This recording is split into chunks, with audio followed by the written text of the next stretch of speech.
ರಾಷ್ಟ್ರೀಯ ಪಕ್ಷಗಳು ಯಾವುದು ಹೈಕಮಾಂಡು ಮತ್ತು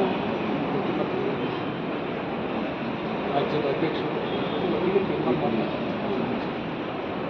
ಬಹುತೇಕ 10ರಿಂದ 15 ತಾರೀಕಿನೊಳಗೆ ಮಾಡ್ಬೋದು ಅಂತಕ್ಕಂಥ ನಿರೀಕ್ಷೆ.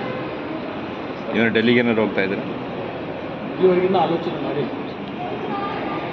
ಕುಮಾರಸ್ವಾಮಿ ಅವರು ಇತ್ತೀಚೆಗೆ ವಿರೋಧ ಪಕ್ಷದ ನಾಯಕನ ಸ್ಥಾನ ತುಂಬ ಶುರು ಮಾಡಿದ್ದಾರೆ ಅಂತ, ಅಂದರೆ ರಾಜ್ಯದ ವಿಚಾರದಲ್ಲಿ ತೀರಾ ಕಾಳಜಿ ಮುತುವರ್ಜಿ ವಹಿಸೋಕ್ಕೆ ಶುರುವಾಗಿದೆ. ನಾನು ಒಂದ್ಸರಿ ನೀವು ಕೇಳಿದ್ರಂತ ಅಂದ್ಕೊಂಡಿದ್ದೆ.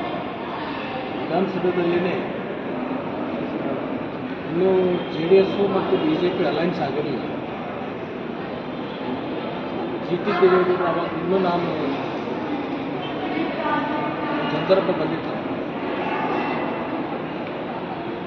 ಅವಾಗೇನಾಗಿತ್ತಂದರೆ ಭಾರತೀಯ ಜನತಾ ಪಕ್ಷದ ಅಧ್ಯಕ್ಷರ ಆಯ್ಕೆ ಆಗಿರಲಿಲ್ಲ, ವಿರೋಧ ಪಕ್ಷ ನಾಯಕರು ಆಯ್ಕೆ ಆಗಿರಲಿಲ್ಲ. GT ದೇವೇಗೌಡರನ್ನು ಮಾತಿದ್ರು, ಇನ್ನೂ ನಿಮ್ಮ ಪಕ್ಷದಲ್ಲಿ BJPಯಲ್ಲಿ ಅಧ್ಯಕ್ಷರು ಆಯ್ಕೆ ಆಗಿಲ್ಲ ಮತ್ತು ವಿರೋಧ ಪಕ್ಷದ ನಾಯಕ ಆಯ್ಕೆ ಆಗಿಲ್ಲ. ಸೌದಿ ಅವರು ಭಾಳ ದಿವಸದಿಂದ ಆ ಪಕ್ಷದಲ್ಲಿ ಇದ್ದರು, ಅವ್ರಿಗೇನಾದರೂ ಮಾಹಿತಿ ಇದ್ದರು ಪ್ರಶ್ನೆ ನನಗೆ ಕೇಳಿದ್ರು. ಅವಾಗ ನಾನು ಹೇಳಿದ್ದೆ, ಸ್ವಲ್ಪ ದಿವಸದಲ್ಲಿ ಡೆಪ್ಯುಟೇಷನ್ ಆಗಿ ಕುಮಾರಸ್ವಾಮಿ ಕಳಿಸ್ಕೊಳ್ತಾರೆ, ಆಮೇಲೆ ಮುಂದೆ ಅದ್ರ ಬಗ್ಗೆ ಆಲೋಚನೆ ಆಗ್ತದೆ ಅಂತ ಹೇಳಿದ್ದೆ.